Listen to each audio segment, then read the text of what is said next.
Using AI translator app 1 created myself, which listens to the language being spoke and can actually translate languages which have no known translation, I was able to speak with a Bigfoot. I am certain you are more interested in what the Bigfoot had to say than of the app itself, and I don't blame you. Before I tell you what Bigfoot had to say, let me explain how I was able to communicate with the beings. Before going any further, I should note that when I say I spoke with a Bigfoot, it was not a conversation. I will merely claim that what needed to be communicated was done. Before knowing, I would have used a different word than a beings. I likely would have said apes. Perhaps creatures or beasts. I wouldn't have used the word beings. Now I know that was not a correct assumption of them either. Perhaps they were somewhere in between. I'm getting ahead of myself. I started out taping what I thought was the chatter of some Bigfoot. It sounds to me like just a lot of raspy-throated garble, but to my surprise the app began to return a translation to English from that gibberish that reached my ear. I couldn't believe what I was getting. It was the end of 2020 when most people were still staying close to home. You needed to be wearing a mask if you went anywhere inside and wanted to actually be allowed in. Astonishingly, even the parks where I had been hiking and camping the last year and a half, ever since moving up here to Southwest Oregon, were almost void of human traffic. The pandemic had apparently reached its peak, or had at the least scared everyone into staying home and foregoing camping outside where there was plenty of fresh air. I believe that worked to my advantage. Places like Cave Junction, smack dab in the right location for Bigfoot activity, had closed down the tours going into the local caves. I had not been on a tour, but my impression was that there were many caves, some which were explored regular and some that looked like they were not. Of course, this was my best guess as I did not get down near any of the entrances. I was quite satisfied to stay closer to the road where my SUV waited. It was near sundown. The perfect time for when the Sasquatch are supposed to come out and play. If there was any truth to the many rumors and gossips that reached my ears over the years, then I should have some luck. What I planned to do was to hunker down right where I was at, which was a position close enough to the road that I could find my way over to it even if the world was completely black and I had no flashlight of any kind. Of course that wasn't the case. I had 2 flashlights, in case one quit working. I turned on the app and began to listen in the ever-dimming light for anything that might sound like chatter. The only practical use of my new app was when I used it to talk to a set of twins who had a language they had all to their own. It took it almost half a day, but it did at the end manage to translate what they were saying. Just as impressive was it was able to reply to them. The night came, and after several hours of not hearing much of anything, which perhaps I should have seen as a sign in itself, but it didn't occur to me why there were no other sounds in the night. I had fell asleep after hours of sitting there with nothing happening. I woke up the next day stiff, but basically unharmed. Fog all around me in the early morning hindered my ability to see my SUV from where I had fell asleep. It wasn't until I was in the drive-thru of Mickey D's that I became aware my translator app had actually recorded something. It could replay for me what it recorded, but it would not even be able to take a guess as what was said until it had some time. Depending upon how complex the language was, it should be able to provide a translation if it had enough data. I was playing it back to myself when I arrived at the pickup window for my food. I got some very strange looks because the language sounded like a series of grunts from a deep-voiced old man who might have been angry or perhaps just impatient. After getting my food, I drove all the way back out to where I had slept the night before. Whatever had been recorded on my app had to have been very near me because it came in very clear. Or I should say they came in very clear. There were 2 separate creatures making those grunts. If a gun were put to my head and forced to choose, I'd guess it was a male and female couple, or maybe an adult male and an adolescent or teenaged male. I say that based on the fact one had a slightly deeper sounding grunt than the other. I wouldn't know until the app had managed to translate their chatter. The fog was starting to lift despite the fact it was becoming an overcast day, which is not unwelcome in this part of Oregon in the middle of the summer months. As I searched the area around where I had slept, I could not believe I had slept out there while 2 somethings in fact, did whatever it is they did while I slept like a baby. It is so unlike me to fall asleep in such a circumstance that I would have made myself get up and go back to my vehicle if I had any sort of a clue I might doze off. It was so unlike me in fact that I couldn't help but wonder if maybe something was done to me to cause me to fall asleep. There was the rock that I had sat down on. Upon approaching the rock, I began to feel uneasy. Like I was being watched and that it was very close. Twice I spun all the way around trying to catch whatever it was that had eyes on me. Nothing spotted despite an athletic effort. The only thing left for me to do was to finish my look around for any sort of tracks, and then would come my favorite thing for the day. Get the heck out of there.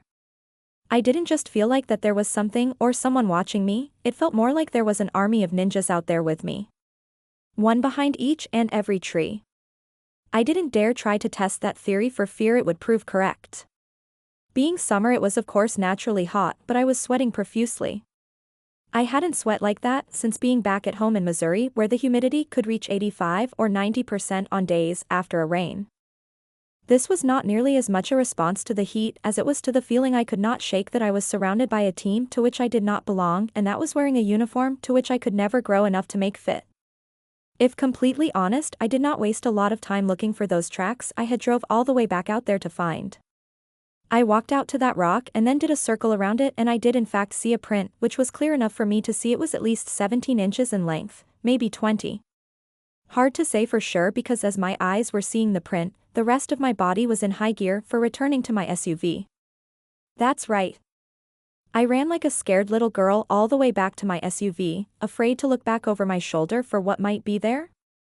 I drove home, and the further away I got from that location the better I felt.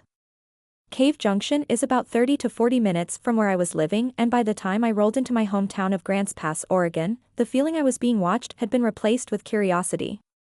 My translator app had part of a translation for me to view. Even though I was almost home, I pulled over immediately to see what the app had to tell me. There was more than an hour of recording, but the app was returning only the first 15 minutes of the translation. By the way, if you are curious, the app did not record anything until about an hour or 80 minutes before the sun rose. They were there just a short time before I woke up. Understand, my app takes the tone of the conversation to begin its process. Then it returns possible scenarios for what is being said, and it is up to further data to help reduce the number of possible results. This can be further sped up by simply viewing the entire possible choices for what the app is guessing is being said. Then it provides a list of what each word in the sentence might have been spoke, so you can go through and throw out some of the phrases which don't make sense, like wake him to dance, or be louder so he will wake up and soil himself. Well, okay, that last one could have been a possible translation. Other more likely possibilities were, quiet. You will wake it, don't touch it. It is mentally unstable, can you believe this moron fell asleep? There may have also been some references to how dirty human beings are, and how that touching me might result in some sort of disease. Of course that was just a possible meaning, but so far it was the one I was leaning toward believing was the correct translations. Okay, the returned results were not quite that dynamic as the last sentence about the moron falling asleep, but the app believed those were possibly the first words it had translated. One other rather odd thing. In between those translated words was something else going on. The app could not translate what was being communicated, but being a man of the world, I didn't need the assistance of the AI to figure out what those particular noises meant. Really, Sass? Even you like to get your freak on? Apparently your big kink is the threat of getting caught. I don't know if you can imagine how it feels to know you slept through a visit from two Bigfoot, who apparently would not have been opposed to a threesome had you woke up. So far it has been easy to relate this story. It is quite easy to take up the hobby of Bigfoot hunting when you are old and have a lot of time on your hands, enough tech savvy to create an app such as I did, and then go out and pursue your dream, which, if you are completely honest, you don't ever expect to see fulfilled because you never really believed there was a 10-foot-tall hairy creature roaming the woods. Even after falling asleep while out in the woods, and awaking to discover some things, plural, had been surrounding your slumber, you don't think it is going to be Bigfoot. That is, until you see the big print in the soil behind the rock you were sleeping on. Up until the moment I had returned to the rock and saw that big print, I thought there must be some other explanation. Who knows? Perhaps it was a couple of raccoons. They can sound like human beings from a distance. Maybe a horny couple stumbled upon my sleeping away like I was, so they decided to have a little drama. That was working just fine for me until I saw that big print. Then you gotta stop a second and really consider what you slept through. I was back at home when the app returned the next set of translated phrases. I won't offend you by stating what many of the possible phrases might have been, but suffice to know there were enough from which to choose that I can confidently say that if I went through all of them that eventually I would find something offensive for every taste. I think some if not many of the phrases, which I won't make known, were said in the heat of the moment, and not to me. There are some phrases which make sense, but there is an overwhelming side conversation going on with the female which I am being forced to weed out. If I had to guess, I would say this couple have not been together a long time.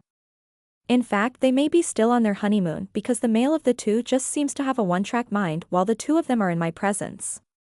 I think he requested every position besides doing it people style. Joking aside, now that I know these things actually exist, I will have to give some consideration whether to have anything further to do with this matter. It was all shits and grins when I thought I would never actually run into the creatures. I'm so glad I was sleeping when they came around. I'm not even sure my heart could take seeing a hairy beast standing 10 feet tall in front of me. Next, the app finished the process. Yes, it could translate. Of course, there was a good chance the app would not translate everything perfectly, but I bet it could have been sufficient to do the job, but we will never know because of what I heard from the last of the translation. Apparently they discussed either eating me, or the reference was to the cigars I had in my shirt pocket. Which is the more likely because though I didn't think about them until hearing the translation, all my cigars were gone when I woke up that morning. So if being completely truthful, the more likely scenario of what the beasts were saying after you put everything together was first the two discussed waking me up, or perhaps to not wake me up. There was a lot of honeymoon stuff, as I will term it.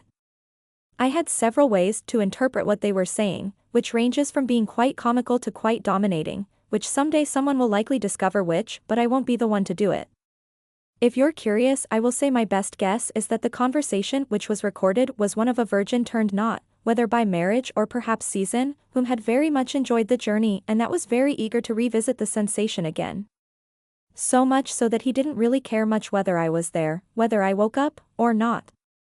His begging, although it could have been suggesting, or even ordering, resulted in the same reaction which any human male would expect from a human female had the situation been reversed and it was a Bigfoot found sleeping by a human couple.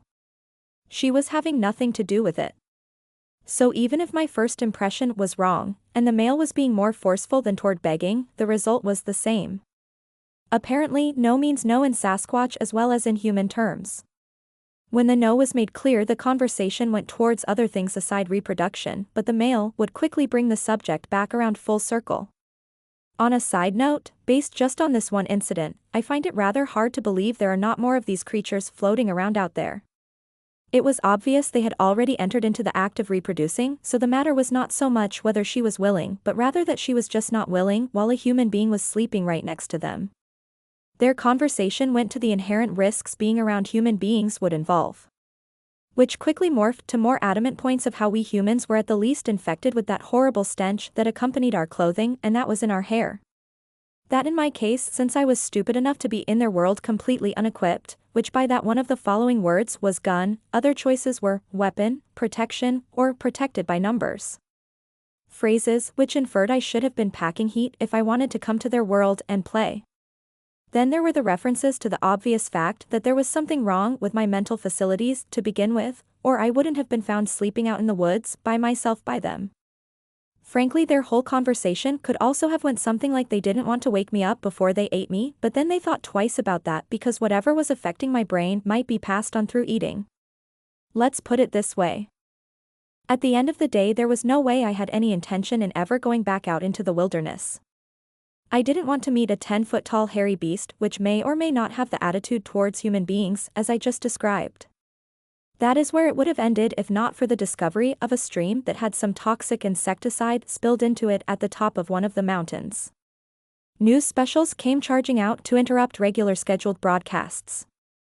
They warned of an especially nasty toxic insecticide which was spilled into a stream at the top of one of the local mountains. As it turned out, it happened to be on the mountain area where I had been spending time back when I fell asleep and the Bigfoot were there while I slept. I could not have lived with myself if I didn't make an effort. I knew that stream ran right past the area where I had been, and I knew, and only I knew, for certain that there were Bigfoot in the area. I had to try. I went back to the same location where I had recorded their chatter and then had it translated to English. Now I was attempting to go the other direction. I stayed all afternoon and until the sun began to set in the west. I used a bullhorn to broadcast the unintelligible chitter-chatter that was their language. I warned not to drink out of that stream. Aware these creatures are nocturnal, I forced myself to stay out there and continue broadcasting the warning.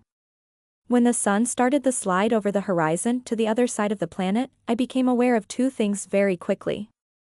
The first was that before I was certain that Bigfoot exists, I was not afraid of the dark, even when out in the forest. That was before. The second thing that became painfully, terrifyingly obvious was that I had not brought any sort of flashlight. I didn't even have a campfire built. It hadn't dawned on me until the sun was almost set that I would need one. Quickly, I began looking around for dry wood. Lucky for me, this was not hard to find, so I was able to get enough dry wood to start a fire before the light had completely left me. Understand, I was completely aware I could leave at any time.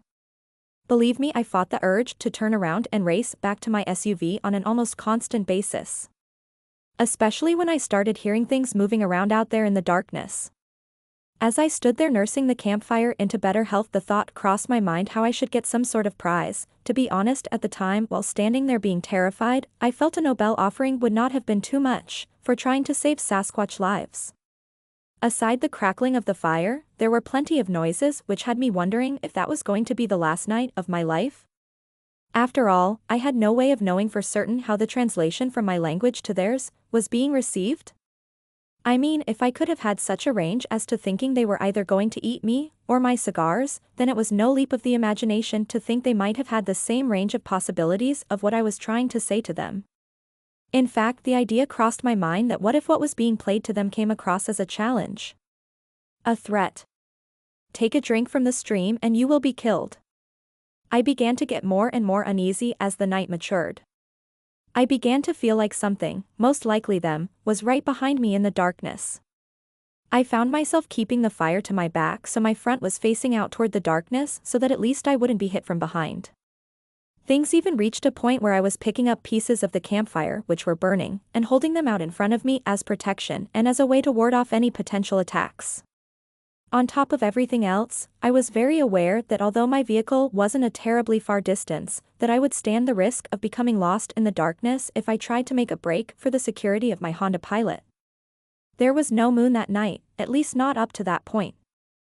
What I discovered was that I had rushed out into the wilderness armed only with a translation app which would then be announcing to any creatures within hearing distance that they should not drink the water out of the stream. Whether that was being taken as a warning, a suggestion, or a threat, was unknown to me. When the fire began to die away, I knew that I was losing any sort of protection which I had enjoyed. Sunup was hours away. The fire would not last the distance. I spoke into the translation app. Next I announced to whatever might be waiting in the darkness just feet from where I was waiting for a response that I had come out there risking myself in order to try and protect them from the toxic mistakes my kind had imposed upon their kind. I tried very hard to make it clear I did not have to come out there. When you feel like what you are saying might be the last things you ever have the chance to say in your behalf, you tend to go on. I explained how I had invented the app in hopes our two species could communicate, but that I realized our two species were still too far apart for communication to be a practical tool. That I had decided to never bother them again, but then the toxic spill happened and that I knew they were near the spill. I explained how that I thought their way was better, but that was not shared by others of my species. Finally, I said I was going to leave the location because I had accomplished my goal. I also included how I hoped they appreciated that I had faced down my very real fears and had forced myself to come out there so they could be warned. All the noise that had been surrounding me the entire night seemed to stop at once. How they were able to get the insects to also stop will always be a big point of the night that I will remember. It was truly surreal. Things stopped so suddenly and so completely that I first waited for a rush of an attack. When that didn't happen, I got brave and translated on last thing to them. I said I would appreciate some sort of sign that it was safe for me to leave the location. Almost immediately, I got a response, but it wasn't translated to me. It didn't need to be. out of the darkness, and I swear I could tell by the force of it hitting me that the little pebble was just slightly pitched toward my direction with no more effort than a flick of the wrist. One pebble. It struck me dead center in the chest. It landed so lightly I was able to catch it with my hands before it fell away from my body toward the ground. I still have that pebble to this day, and it is among my most valued collections. Naturally, I will never know for certain if I made a difference or not, but I can say there were no dead Bigfoot found in the area. That is all the closure I will ever get concerning the tainted stream. If this were the movies, I am sure there would have been an exciting ending. In fact, I imagine if this were a movie, then the translation would have worked much better, although it wasn't the app which caused me to shelf the project. It was the translating parties. I didn't really need to hear much more of the translations before concluding that there really isn't going to be an easy manner in which the Sasquatch and human beings ever communicate. My reasoning being that frankly they are not as intelligent as what I imagine many others wish they were. Yes, you could communicate very basic ideas, but they are very spontaneous, for lack of a better word. They are very shy, unpredictable animals with human-like features. They are not unpredictable humans with animal-like features. The distinction being that animals are wild creatures, which, as everyone knows, the very first words of their description when talking about wild animals is that they are unpredictable.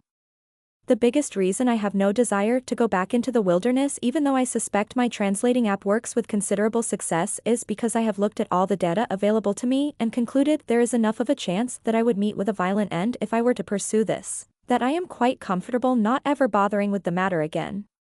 I take consolation in knowing that I do not know where they are located or what they are doing, so I don't feel any sort of obligation to be their human big brother. These creatures have made it clear they don't want any interaction with human beings, and I think we should honor that decision by not chasing them when they attempt to put distance between themselves and us.